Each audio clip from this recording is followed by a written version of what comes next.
Hello, beautiful people. Welcome to the Courage to Change, a recovery podcast.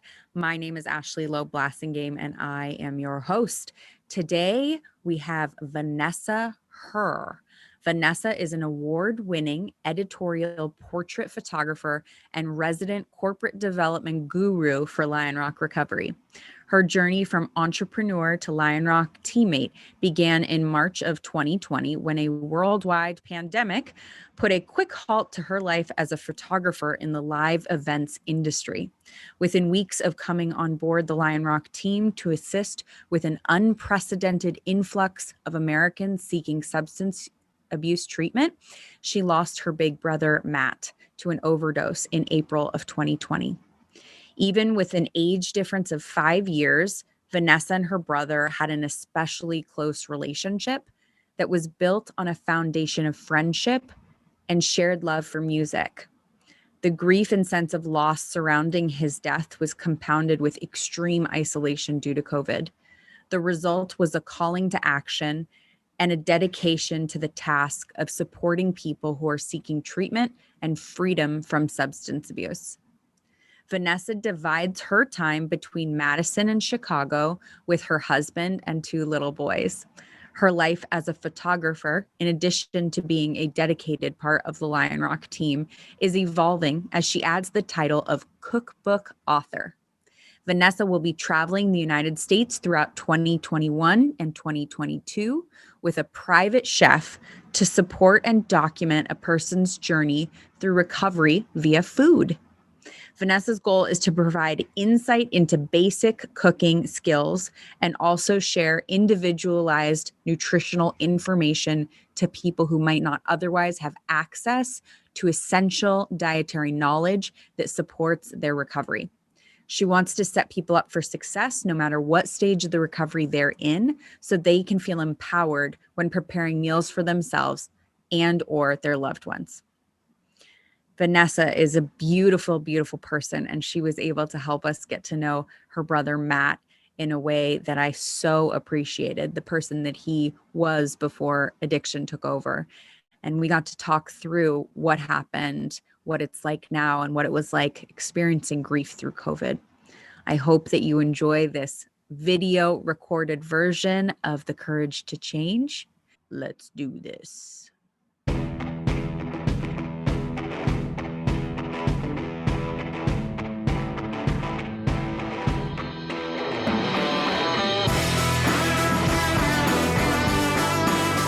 You're listening to The Courage to Change, a recovery podcast. We're a community of recovering people who have overcome the odds and found the courage to change. Each week, we share stories of recovery from substance abuse, eating disorders, grief and loss, childhood trauma, and other life-changing experiences. Come join us no matter where you are on your recovery journey. But I want to start from the beginning a little bit here. Vanessa, can you tell me a little bit about your family and where you're from? My siblings and I grew up with my mom and dad in a very loving home in Deerfield, Wisconsin. Super, super tiny, 2 gas stations, no stoplights. No stoplights. All right. No stoplights, not a one. And we just, as a larger family, obviously I'm one of 4. My older brother, Matt, was my oldest sibling. He was 5 years older than me. And then came my sister, Sophie. She's 3 years older than me. And then I have a twin brother and his name is Chase. And in a town that small, it was kind of nice to have such a large family, and we would just create the excitement around us. Matt especially loved to play in the woods surrounding our home and up at our cabin, which we would go to on the weekends, which is a few hours north of our home in northern Wisconsin. You get involved in sports and things like that. Matt was in Little League. He was in Boy Scouts. My sister and I were in Girl Scouts. And it was a very ideal upbringing. I'm sure you know, like the older you get and the stories that you hear from other adults about their upbringing is sometimes kind of horrifying. And my sister and I say to each other all the time, we're like, wow, we had no idea that we had such a loving, caring, nurturing home. My dad owned his own psychotherapy practice. My mom worked for him when she wasn't at home with all of us kids. And it was just a very progressive mindset, very open, very loving, never overindulgence in drink or drugs in our home. Standard amount of rules, like most households. If you wanted your allowance on a Friday, you did your chores all weekend long. And it was just very sweet and quiet for the most part. I mean, that's really incredible for me to hear, because I often wonder, who are these people who are having a normal childhood? I don't come in contact with them. And then I start to wonder, I'm like, oh my gosh, does everyone have a gnarly childhood and all these things? So you give me hope. And although I, the one stop or no stoplights, and I wonder how much, the control of the environment was helpful. I'm sure a lot. And, but that's, and I think that's an important point for us to remember as parents as well, which is, something that we say in the field when we're talking to families is, you didn't cause it. You can't cure it. This is not your fault. And you didn't create it. You didn't cause it. You can't cure it. And I think, I look at my little boys, and I always say, I say this on the podcast a lot. I know exactly what I'm working with. So I see it right now, right? I can tell you exactly what it is right now. And I see it. And which reminds me how genetic it is, because I've seen it before there's any reason, and with things that have nothing to do with substances. So very interesting in how you can be raised in a family that has that normal childhood. So often we look to those things to explain why it is that someone would do these self-destructive behaviors. And you're a perfect case study of, this is the childhood. However, sometimes I talk to people, a sibling who says what you say, and then the other sibling with the substance use disorder has a completely different perspective growing up in the exact same home. And, that's also valid. 100%. Well, I also think, those memories that I have of us, being children and riding our bikes, and you go to the fair and things like that. But as you get older and you're a teenager and there's more access and privacy to things that you shouldn't be doing, that's also the downfall of being in a very small community, because there's not a whole lot to do. Right. And so in my experience, the communities where there's not a whole lot to do, the whole lot to do ends up being drinking. 100%. Yep, absolutely. In fact, when I was around 11 or 12, we moved to a neighboring town. And so my brother was going to a different school. He and my sister ended up going to a private Lutheran high school. And so they went to school in the next town over, and they were bused there. But, as he became a teenager and my parents would feel more comfortable leaving town on the weekends, I remember when he would have parties at our house, as one does when your parents leave. And that was like the main course of action. It was just drinking. I don't remember any of his friends bringing anything other than that into our home. But of course, that's a lot of my memories from his high school days. But he was still maintaining, and he was on the wrestling team, and he would go to prom, and he was dating, and he had a job. So those days, I still just have a lot of really fun memories at our home growing up, because again, nothing very much felt out of balance. That all felt very normal and exploratory. Did he report in any of the treatments things that didn't feel that indicated that he didn't feel that way growing up? I remember him saying to me specifically that he felt at some points that he was treated differently by our parents, being the oldest sibling. Yeah. And I'm not sure if that meant in terms of kind of the rules of, what he was able to get away with, what he wasn't able to get away with, where the bar was as far as what was expected of him.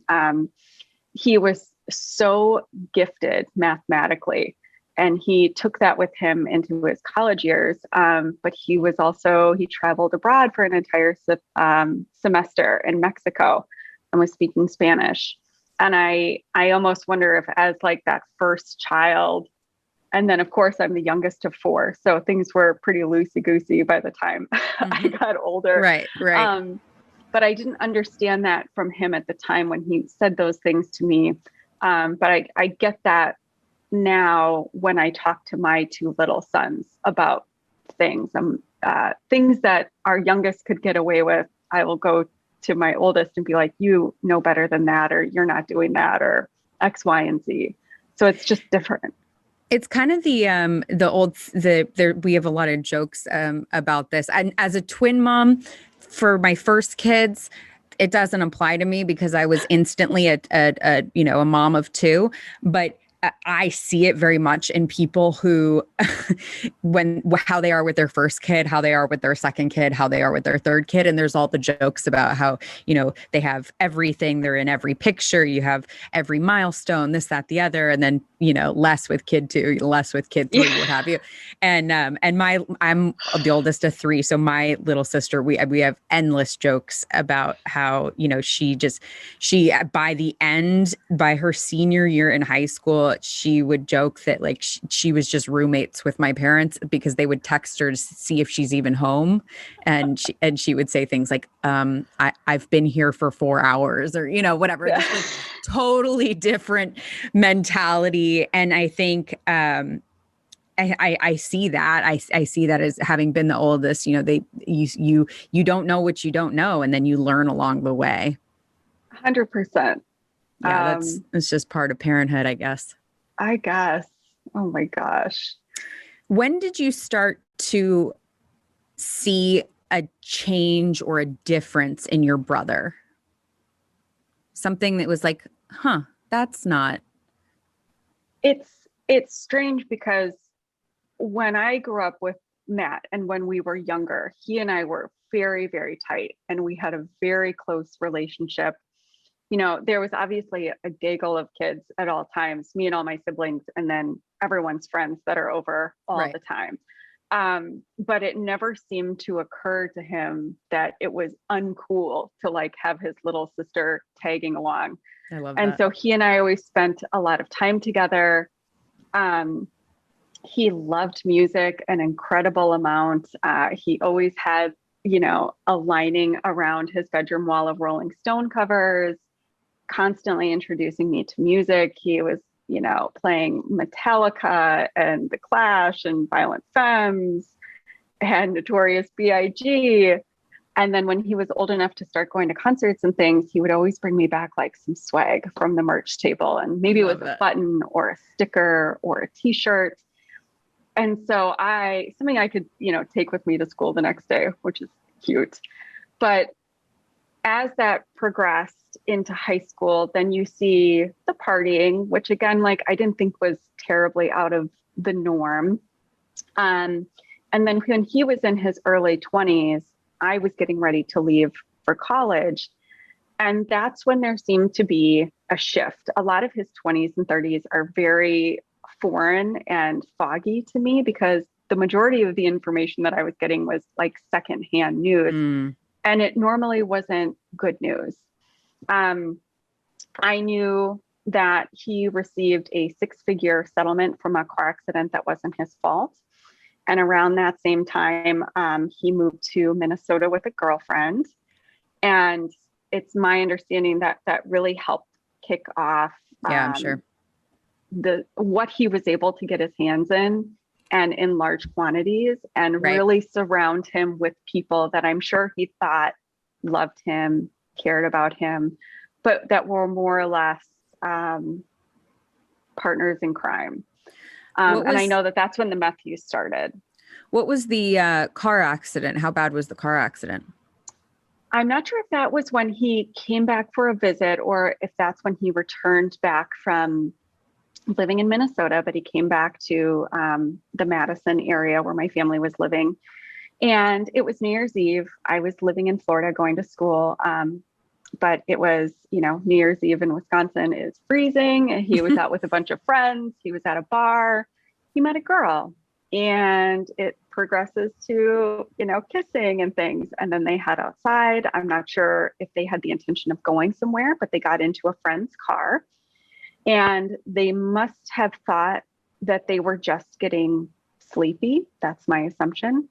As it turns out, there was a hole in the tailpipe and the car was filling with carbon monoxide. Everyone inside the bar is obviously drinking and partying. The friend left his car. He was going to drive it home from the bar that night. And when they came back to find the car the next day, my brother's in there, and the girl that's in there with him has died. And Matt spent the next few months in a hyperbaric chamber in the hospital so they could try and squeeze the carbon monoxide out of his body. And from there on out, it was a completely different playing field. Not only did the substance abuse escalate, but the way he was, not only conversationally, the way he acted, it was very much more childlike and especially in the decision-making process.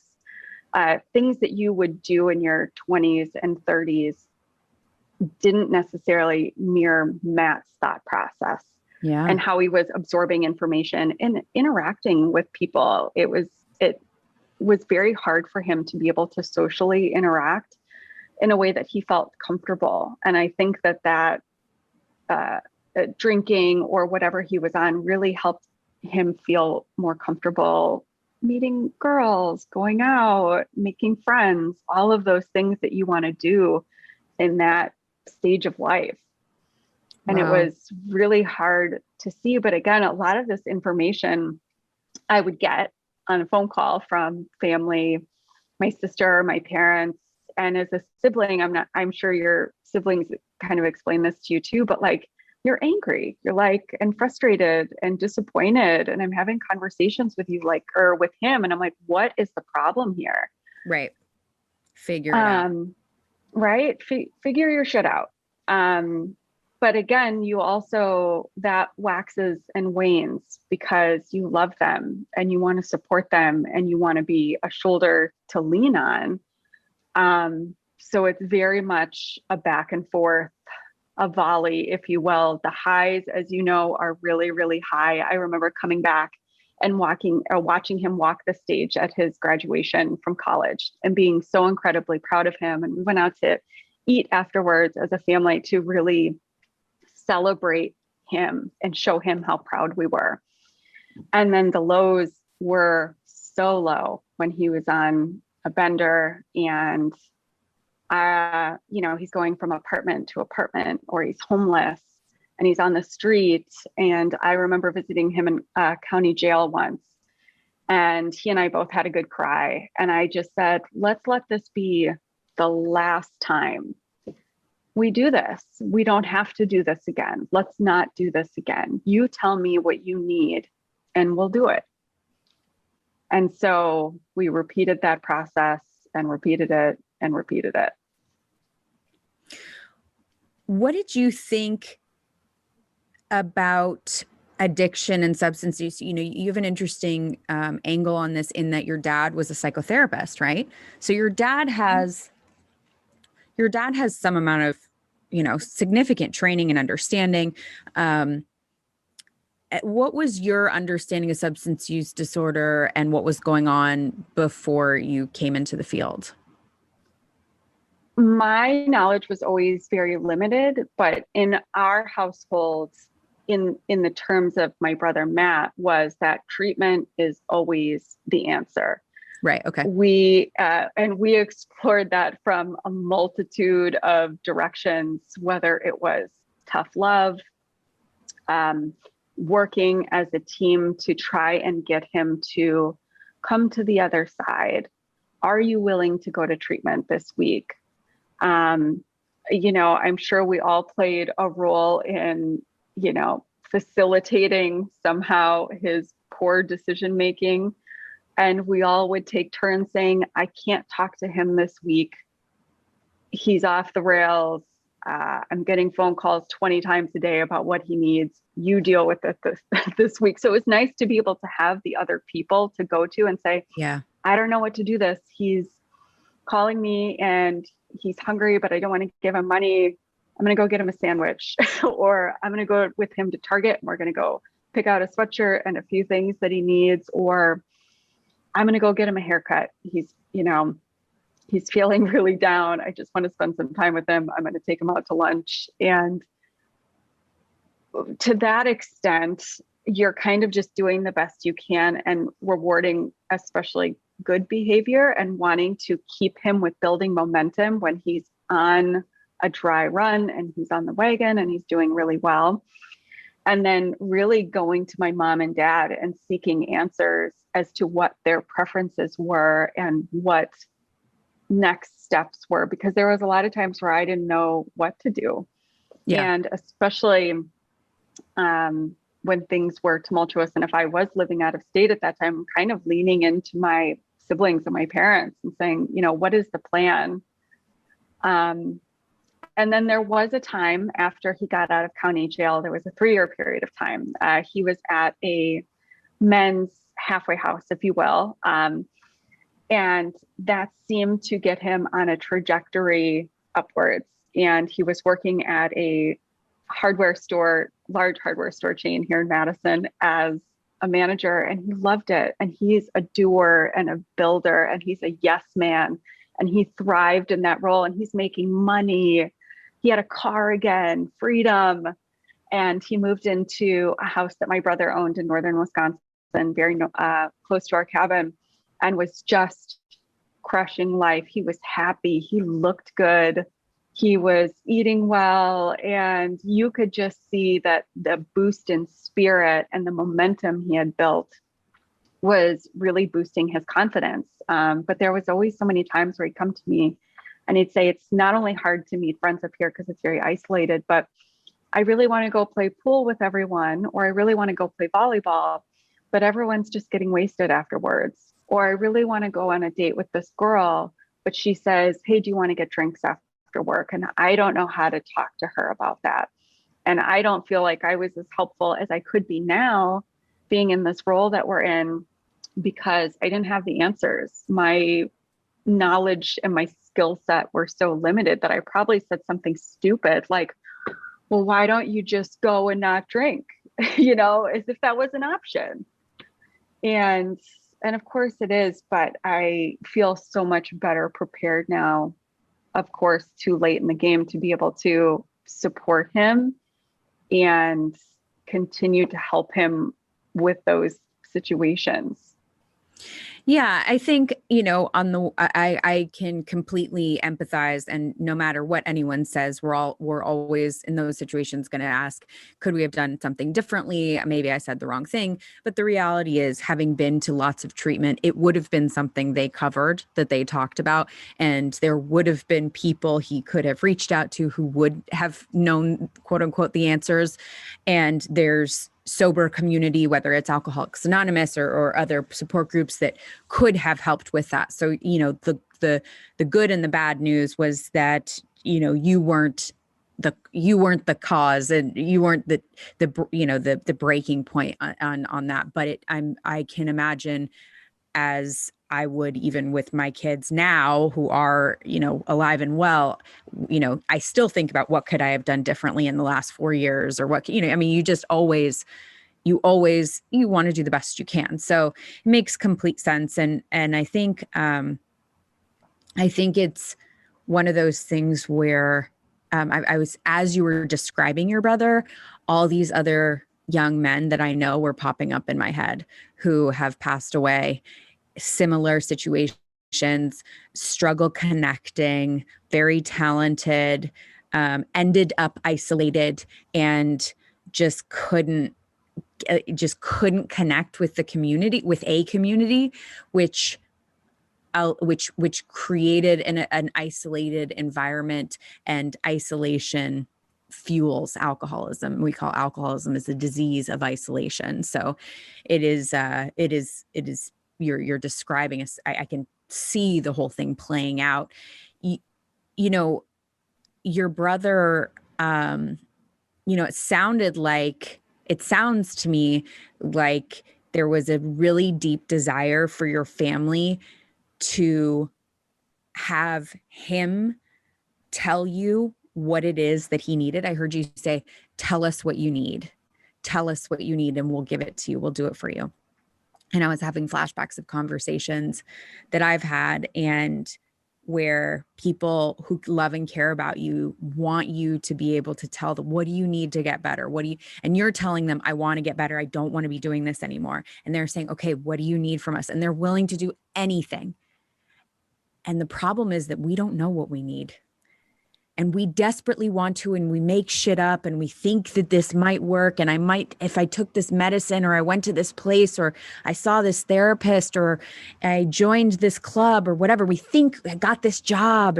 We think we guess on what we need, but the truth is that we don't know what we need. And it's one of the most frustrating parts of being the person who, the addict, if you will, the person with the substance use disorder, is you can see in other people's eyes the desperation. You can see in your family's eyes the desperation. You know what you're doing and you want it to stop, and you literally can't do anything or give any reason or come up with the solution. And it's so frustrating for everyone, for absolutely everyone. I 100% believe that. And again, like, it's the conversation between like, well, what do you need? And what do we think you need? And as a family, you're constantly on call, because someone's going to get a call in the middle of the night from wherever he was. After that 3-year period of time when he relapsed, and it was a very dramatic fall from grace, we had collectively decided that since we couldn't get him into an intensive inpatient in Wisconsin through like a Medicare, Medicaid program, that we were able to do that through California. So now he's in California, in Long Beach at Changing Spirits, getting treatment. And, they're feeding us information. Again, like, it's a lot of it's secondhand news, because you're like, okay, well, I talked to this person at the treatment facility who talked to mom, and the next step is this, but then he left and now we don't know where he is. And who's with us now? Right, exactly. And he's on the streets. And I think the only thing scarier than him kind of like falling off the map here in Wisconsin, you don't hear from him for a couple of weeks and you're calling hospitals trying to figure out where he is getting a phone call from a hospital in another state that says, hey, someone found him on the street. He has 3rd-degree sunburns from being passed out on the sidewalk. He's here at X hospital. And then you're like, could this get any worse? What is this? How this is all going to go down? And then ultimately he ended up coming back. But it's always all hands on deck, always. Oh, he's lucky, because that's not the case for everybody, right? I mean, he's lucky. And, there are people out there who cannot be saved. And I've had to see that, and it is heartbreaking and frustrating. And, it's interesting because, and I don't know if you experienced this, and I've talked to people who have been through what you're talking about, where, I mean, even my mom used to say that the one thing about me being, locked away somewhere was that she knew that she wasn't going to get a phone call that I was dead. It was like this crazy relief, even if it was bad, even if where I was, whatever it was, or even if she would say, even if you were home and using, I at least knew you were home. It was just this relief that I wasn't going to get that phone call. And I think, in some ways, some people have told me that there's this horrible feeling of relief that it's finally over when they get that phone call, is that they knew it was coming. And there's this obviously horrible feeling, you losing your loved one, and also a feeling of relief that the suffering is over and for everyone. See, that's so strange to me. Because I thought that when I thought Matt was no longer suffering, that I would feel a sense of relief, and I haven't felt that yet. Interesting. And when he was incarcerated, during the time that the pandemic hit, we get a phone call and they say, okay, well, Matt's not a violent offender anymore, so we have to let him out of the jail. They don't offer you any place. Just we can't have him here. It's COVID. Everyone's freaking out. Things are very scary. He goes to stay with my parents because there's nowhere else for him to go, who end up putting him in kind of like an extended stay motel situation. Mm-hmm, mm-hmm. And I'm calling treatment centers and I'm calling him and I'm saying, are you open to treatment? Again, you don't know how long he's not going to be incarcerated. If things were still very weird and new surrounding coronavirus when it happened in March of 2020. And then it was my son's first birthday, and we were having a Zoom party, as you do during COVID. It was April 26th. And I remember my family members joining in with me. We all sang, we had cake. It was a beautiful sunny day. And a few hours afterwards is when I got a call from my mom saying that they had found Matt at the motel and that he had passed away. And it was there was no relief in getting a phone call like that. So of course you envision it a million times over in your head as to what that's going to look like or sound like. And I just remember having to pack a bag and trying to get in the car, and there's balloons and gifts and stuff from this party. And just having to say, I can't put them to bed tonight, and just give them a kiss for me, and I have to go. And we got there before the police got to the motel, and we just sat with him. And you just and at least you're surrounded with your family, but we were just crying for not just the loss of life, but the life that we had wanted for him. Yeah. And that was just so shitty. And to hear your parents make sounds while they're sobbing that you've never heard before is just, again, you've envisioned it a million times as to what that will look like. And I never in my wildest dreams could have envisioned it like that. Were all your siblings there with you? No, my sister was there, my parents were there, and I was there, and my twin brother was still living in Seattle. Okay. So he ended up coming in shortly afterwards. But it was just a surreal day.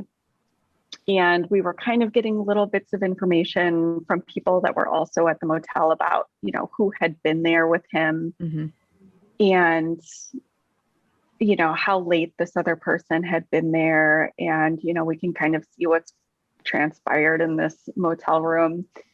And so, of course, they're going to do a toxicology report. And we already have a good understanding of, maybe what's happened. But of course, we ultimately found out that he had ingested a lethal dose of fentanyl with the cocaine that he had been ingesting, which wasn't really what I had expected. I suspected an overdose, but really that was just more devastating, but also blatantly obvious too. So, the thing that's terrifying to me, hearing about that, aside from all of the really obvious things, is that people are putting fentanyl in cocaine.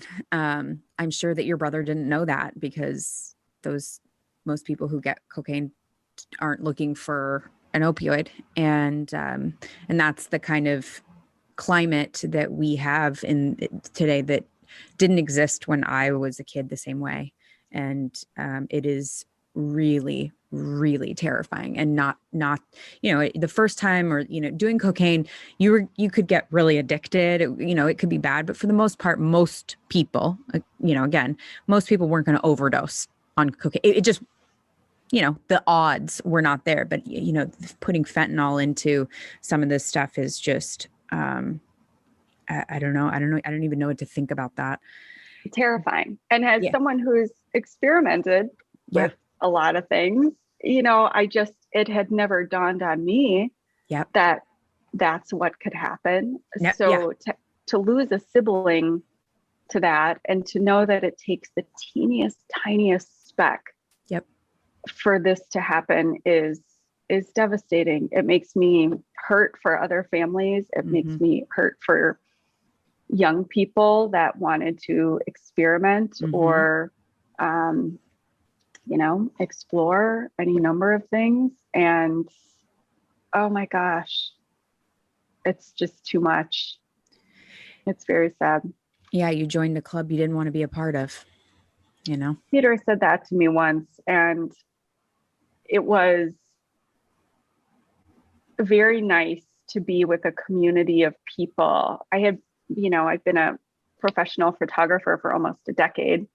And when coronavirus happened, of course, I have all these clients that suddenly need to cancel their contracts and can no longer host the live events that they were envisioning. So I was out of work and quickly was able to fall in with the Lionrock team. And I just felt like when this all went down, I was exactly where I was supposed to be.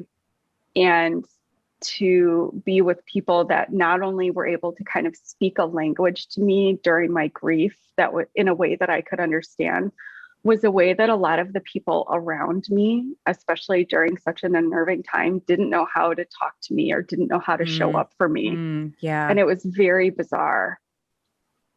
That's really interesting. I hadn't thought about that. Yeah, it was funny because when we were recruiting, Peter, you report directly to Peter, who's our CEO and is my father. And when we were going through the resumes and the requisitions, I was very specific with the team that I wanted to approve the person who was going to be, the right fit, because I know him very well and I know what he needs and that sort of thing. And it was very funny because, I watched them all and I was positive, I said, he wasn't sure. And I was like, no, this is your one, watch the whole thing to the end, whatever. He's like, oh, you're totally right. And so it was, I very much had this strong pull to you specifically. And then, and my father is someone who lost a sibling. And fought the same fight with the parents, with the, not the phone calls, the trying everything, the anger, the not talking, like all the stuff. And you end up being 3 weeks after you start at the company, and you weren't in substance use disorder. You're a photographer. Like it's not. This was not an obvious next step, right? So the fact that you were all of the things, not an obvious next step. The fact that you were where you were when this happened, actually, it was very surprising to me. It was such a, it's like, wow, you really are experiencing exactly what it is that goes on, what our clients feel, what the families feel, what we've felt. And I was really grateful that you were getting that exposure and that community, or in a way that you had access to it, right? Because I think you're right. Like a lot of people don't know what to say. And from what I've heard with suicide as well, friends of mine have said that people are, when a loved one dies from some type of self-inflicted something, that there's stigma around it and people are uncomfortable and don't know how to talk about it and might even talk about it in derogatory ways. And of course, I'm so involved in this community, having grown up in Alcoholics Anonymous and having been to treatment forever. I don't experience a lot of that normal stuff because most of the people in my life are very, very well versed. Was that something that you experienced where there was any kind of negative or awkward conversations about how to support you as a result of the type of death that Matt suffered? No, in fact, I almost feel like it was the opposite. I had so many people that messaged me or emailed or texted or sent me Instagram messages that shared their own stories with me. Wow. Yeah. Not only from their own personal struggle, which you would never know behind closed doors, or of their spouse, of their children, of their friends. Or I had one incredibly kind message that I revisited over and over and over again in the weeks after Matt's death. And he talked about how he had been incarcerated with Matt. And he just talked about Matt's personality and his kindness and the camaraderie and friendship that he showed this other person when they were in this incredibly hard situation and they're detoxing. And, they're in jail for an extended stay. And I just thought, wow, I was not expecting love to show up in that way. And at the same time, it was heartbreaking because people would normally come to your home, bring you food, take you out somewhere, do all these things. And there was just no room for that. And the waiting game of trying to be able to have a memorial for someone and honor them as when the world is complete when the world has shut down is non-existent.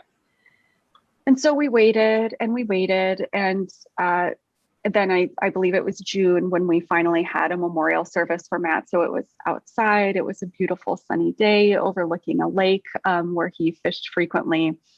But up until that point, there was a few people, and I will never forget the kindness and the generosity and the love that they showed me in creative ways due to COVID, that they expressed their sympathies for me. I even had one girlfriend that showed up once with tacos and queso and chips, COVID be damned. And she sat with me and we just cried into a Tecate and, that was it, but it was really hard for people. I'm sure that there were people that wanted to come and be with our family, but were too scared and they had their own reasons, but that's heartbreaking in its own sense. Yeah. Right. But there was people that I will just always be thankful for that said, I'm going to come. I'm not comfortable being around other people. I'm going to be in my car in the parking lot. I want you to know that I'm here. And I just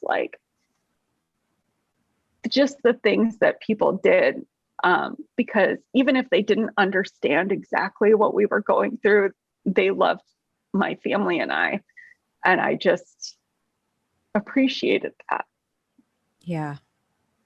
Yeah. I think it's really, many of us don't know how to show up for people in those times or what to say. And sometimes just literally being there, knowing that, you're not alone, or some sort of any gesture is important. It sounds like that made a huge difference, especially the stories. That was huge.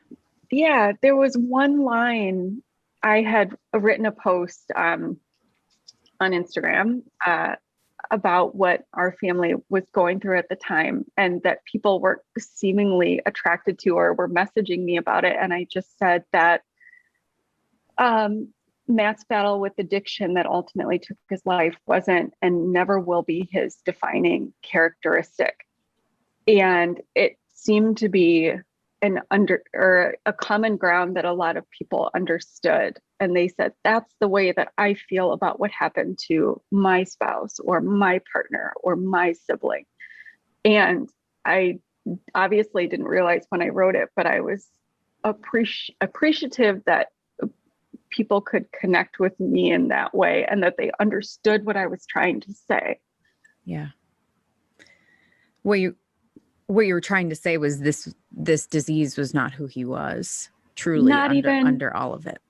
Not even in the slightest. When I think of Matt, I think of the fact that he won Tutor of the Year twice at his college. I think of the blonde-haired little boy with the bowl cut that would ride around on his bike and,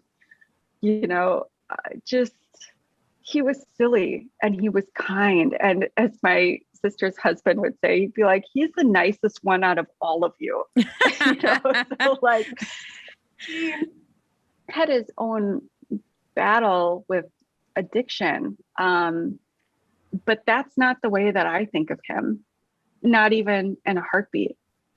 I think of my big brother that took care of me, watched out for me. He was at a minimum, he was a friend to me.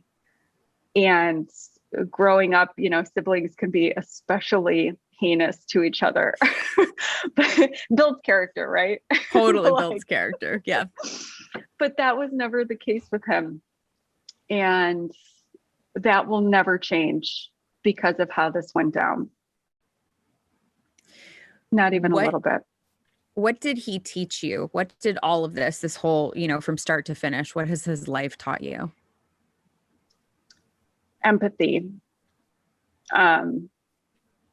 There was so many frustrations around the chaos that was constantly kamikazing around you when someone is in the throes of addiction and homelessness, and really kind of learning to take a pause and just be with them, no matter what stage of recovery they're in or not in, and just being with them. And that's kind of why I feel like at this point, knowing what I know now, I no longer feel like I can say, not my problem.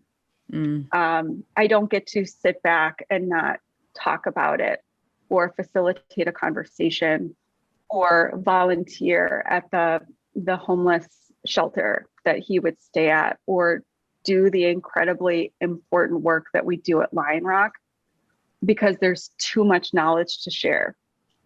There's so many things that would have been so beneficial to my family had I known about Lionrock years ago. So it's unfortunate that I was so late to the game with the tools that I could provide to help him, but I know that now. And gosh, there's so much work to be done. Don't you feel like that sometimes? There's so much to do and there's so much to share. It's crazy. Yeah, I think that one of the interesting things for me, and I love that a lot of time people are really cryptic when someone dies of an overdose or whatever it is on social media, family members. And I think, I talk about this regularly, which is I recover out loud. That is not always pretty, but I insist on having the conversation. And what I have found is that by doing that, I have opened up a doorway for many people who would not otherwise be willing or able to have a conversation about what's going on. Also, that as a result of doing that, people, when they get into situations they didn't think they'd get into, they think of me because we've had the conversation or because I've posted about it or, again, recovering out loud. And I think the family members are a really important piece of that because, we are one in a system, a family system, and that family system is suffering when someone is in the throes of addiction. And that family system is also affected when that person's in recovery. I don't know how long it took my family to stop waiting for that phone call, but I can guarantee you that every now and again it crosses their mind they could still get it. And now, after 15 years of sobriety, getting that phone call would actually be a whole other ballgame, because when I was 19 years old and a kid, I didn't have anything. I didn't have Right. anything to, I mean, you would have lost a child, they would have lost a child, but now they would lose, their grandchildren's mother. It's different. The stakes get higher in some weird way. The longer I'm sober, the more serious it gets. And that's not something I really thought about, because I just thought, well, no, you stay sober longer. That's better, right? That's better. That's good. That's the goal. And it is, but it's also comes with the stakes get higher, a lot higher. And it doesn't mean you're out of the woods. And that's such a confusing part of it for family members. So when people expect me to talk about it just because of the field I'm in and kind of where I've put myself. But when people like you post about it or talk about it, and someone reaches out who knows you or knew Matt, and they're able to tell you their story, they're able to send you something about Matt, they're able to say, I was incarcerated with Matt, or they're able to say, my spouse went through this. And like you said, you'd never know otherwise. Because you're open about it, it gives people this permission. And when you talk about, we have all this work to do, I feel like the more we have these open conversations where we're not showing up with shame about it, we're talking about it as, this person had Alzheimer's and their brain deteriorated, right? It's something that happens. And the person with Alzheimer's, the person they ended up being was not the person they were for all those other years. My grandmother, who passed away as a result of Alzheimer's, in her end, she looked nothing. That was not the human being who was my grandmother, but it is the last, Totally. It was her at the end. And so talking about that process, if I'm talking about it in a way that's shame-based, then I want to hide it, right? Things that are shameful, we want to hide. So when we talk about it without shame, we're opening the door for other people. A million times over. And it was a family discussion initially about how we wanted to talk about it and what the narrative was, I love because that. initially, my parents would never have wanted to do anything that might slander his name or shed a negative light. And what my sister and I always came back to is that there was no shame in Right. Matt Wheeler. He was kind and generous and the guy that would give you the shirt off his back. He just so happened to also have an addiction that cost him his life. And so our narrative was always one of, this is what happened. That's not who he was. We love him. If you need support, try this. And we openly talk about it because we know just how many other families struggle.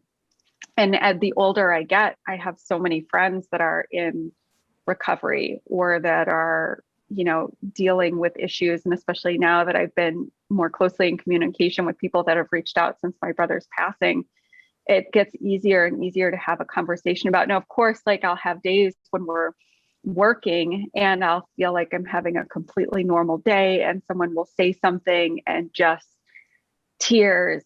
It's hard to talk about sometimes while we're still processing. It's barely been over a year since he passed, but at the same time, it's more therapeutic than it is anything else to work through the grief and to get more knowledge about all of the things surrounding his addiction, other people's addiction.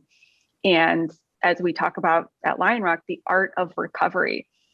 What can we do to continue to show up for a community of people so there isn't shame and stigma in activities that make life so wonderful?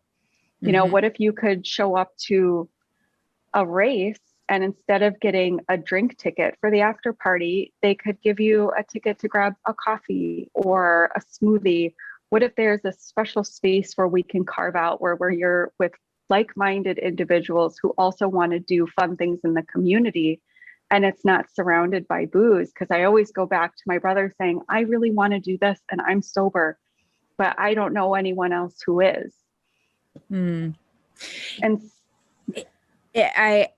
I think that I thought about doing a post about this recently. My sister had my youngest sister's getting married. She had her bachelorette in Napa. I saw. And and I was thinking, when you were talking about your brother, I was thinking about this. Like, I'd like to go do this, and she had her bachelorette in Napa. And I love wine. Oh my God, I love wine. Probably because it's alcohol and sugar. So sign me up. And I can't be in a winery. I've tried, like, I can go to bars. I over the years I've been able, but I cannot do wine tastings. Like, I can't be there. It's just not, it just doesn't, it's too much for me. Yeah. It overwhelms my system. Whereas being in a bar does not. And so I couldn't figure out, how am I going to show up for my sister? How am I going to do this? Right. How am I going to be a part of this celebration show? And, I was taught different things, right, in my community. And one of the things that I was taught was that we can bring someone who's sober with us. And so I asked my sister if I could bring my best friend who's sober. And luckily my best friend's been a part of all of our lives forever. And she said yes. So my sober best friend came with me, and we drove all the girls around. We were the DDs. I didn't go to the wine tasting. I hung out with my best friend at the house that we rented in Napa. I didn't go on the things that we're drinking, but I got to go to the dinners. I was there in the off time, the downtime. They were drinking at the house. That didn't bother me. But I knew I'm 15 years clean and sober. But I know things that are triggering, and I'd also know the stakes. And so I think, sometimes I think to myself, these are the types of things to talk about because they're the hard skills. Ask if you can bring someone with you, bring a sober friend, meet a sober friend. But in order to do that, you have to have had a sober friend, right? You have to have sober people you can call. And I think that's what it comes back to, is being a part of a sober community of people who are doing the same thing you're doing is really important, because that's where you're going to get the nuggets of how to do this day to day, what to do if you're overwhelmed by the feeling to drink or use, or what to do if you've been devastated and need that anesthesia. What do you do if your family, whatever it is. And I so often see people, they get the abstinence piece, but they forget the community part. And it's so, even my family is part of that sober community. They're not sober, but they speak the language of sobriety, or they'll tell me to call my sponsor, or they'll tell me to, that network is just, it's invaluable. And I think invaluable. Yeah. I think you have you have this precious gift through the pain, which is always where the gifts come from, right? Through the pain of being able to reach other family members and talk to them about how to simultaneously remember who they were, while also offering support to people who are not in that place, who are beyond who they were. A million times over. And I just think about how, oh gosh, sorry, I don't even know where to go with that. It's just, just another one of the many things that you would have wanted for someone you care so much about, to have been surrounded with not even just their family, because I'm sure sometimes it's like your family just talking in your ear, right? And you're over it, and you don't want to get another call from your baby sister or your little sister or your parents. But just to have had more people in the community that we could have, or he could have curated to lift him up on days when he had a hard time lifting himself up, or just making it through to the next day. Because sometimes it's just one more day, right? Just get through today. Tomorrow's a new day. Yep. What is something that advice or words of wisdom, however you want to phrase it, that you would give to someone who recently, who's at the beginning of the grief process, who just lost a sibling or a loved one to this disease and is looking down the barrel of trying to go on? What is some advice that you could give them? Oh God. Just Something maybe you wish someone let had said to you. the grieving process is such a strange one, especially when you have like young children at your home. Like my kids were 1 and 3 when my brother passed, and kids don't understand personal space or the grieving process, and that Kids it have comes no in chill. waves, right?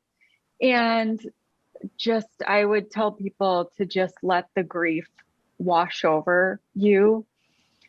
And when you're ready, use that grief to propel you forward into using it for the greater good. Take what you've learned and take the struggle and do something with it, because every time we're able to do something really powerful with the work that we do at Lionrock, or when I go to this homeless shelter and I clean the kitchen every other Friday, because to me, it feels like a basic human need to be able to go to a safe place and get a meal that's been prepared in a kitchen that meets or exceeds health code standards. I would say put your grief to use, but take care of number one first. I feel like, and this is just a personal thing, I wouldn't expect everyone to feel this strongly, but I feel like silence and a failure to act at this point would be a betrayal to not only my brother, but my family and my friends, because I know too much. Yeah. And there's a lot that can come out of this horrible thing that's happened. And I would also encourage people to just chill out a little bit if people don't show up for you the way that you assumed that they would, because there was so many times where I felt hurt because people didn't know how to talk to me about it, it seemed like, or show up, and it turns out that they did in the way that they knew how, and it was perfect. It was just different than I expected. And I'm appreciative of that. Yeah. Expectations are future resentments, as right? they say. Yeah. It's super hard. And, when you have ideas about how it's going to be and then it's different, and, it's not necessarily bad, but it's just different. And it's just different. But you expected it to be something. So your brain automatically is labeling the experience. Well, I think that the beauty of having this conversation is in that I get to know Matt, and the listeners get to know Matt. And so many of us can relate to the, the story of Matt, of like, this isn't who we are. This is where this is something that happened, and this is where we ended up. And the family component is without a doubt one of the least talked about pieces of addiction. And it is so, so, so, so important. So the work that you're doing, being vocal about it, talking to people about it, is really, really important, because so often the family has no idea what to do. And, it isn't their fault, but they can affect that. The family can help and they can hinder. So there are ways to reach out to professionals or reach out to people who know about this stuff. And I think you're going to be one of those people, that resource, and you're now recovering. You're now part of that community in a way that I never could have expected. But truly, I'm flattered to be a part of this community now, because it's opened up an entire world that I never even knew existed. Yeah.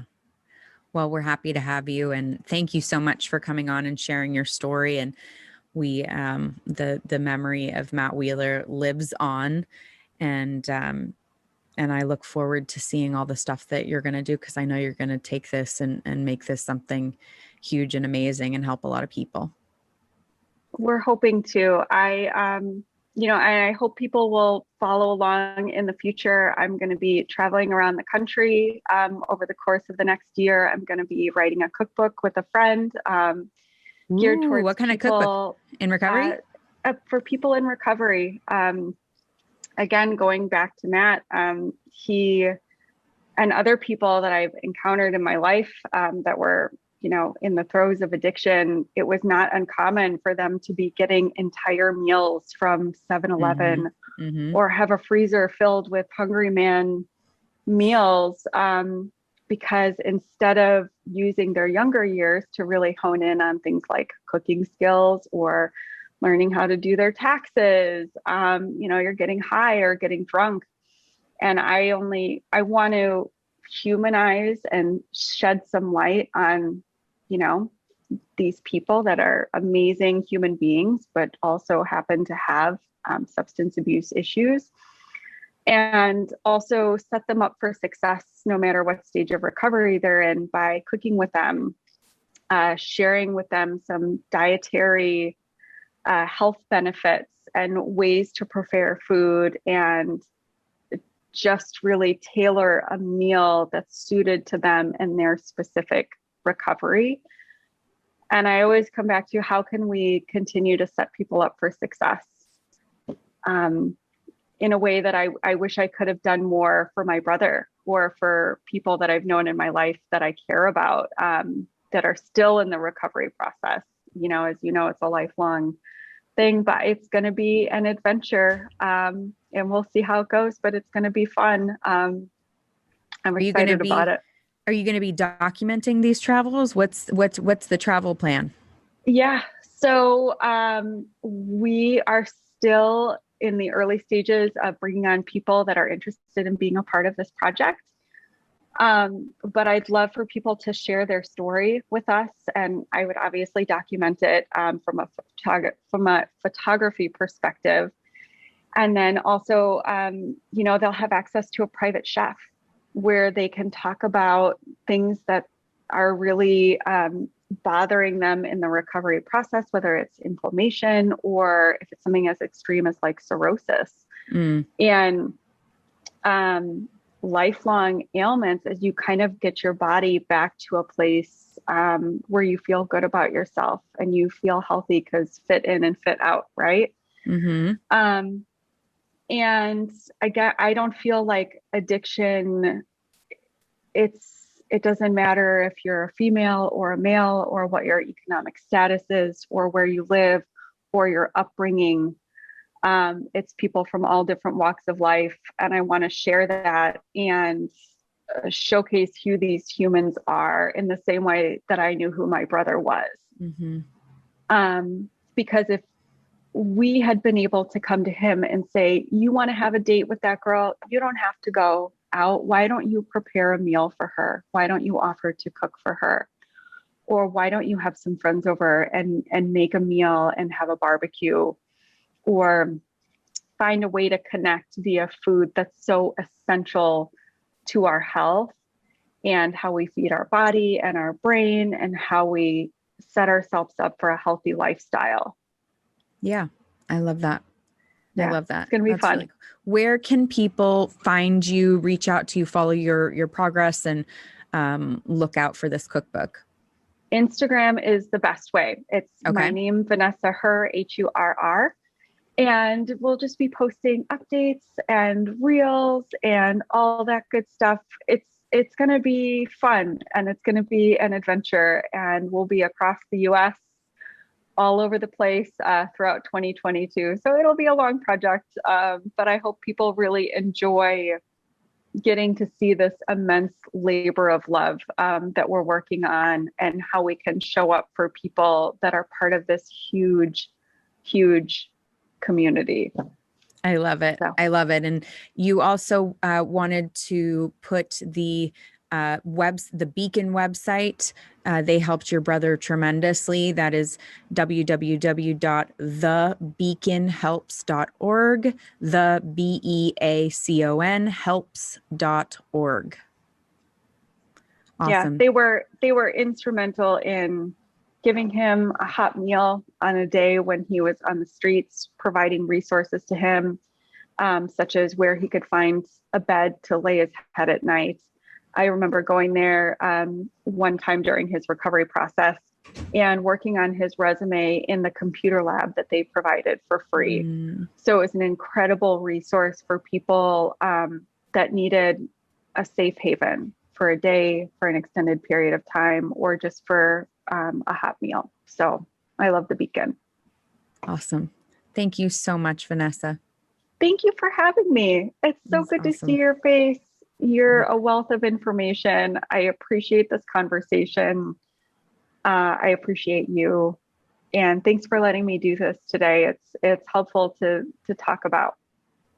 Well, you did a fantastic job. Thank you so much. Thanks.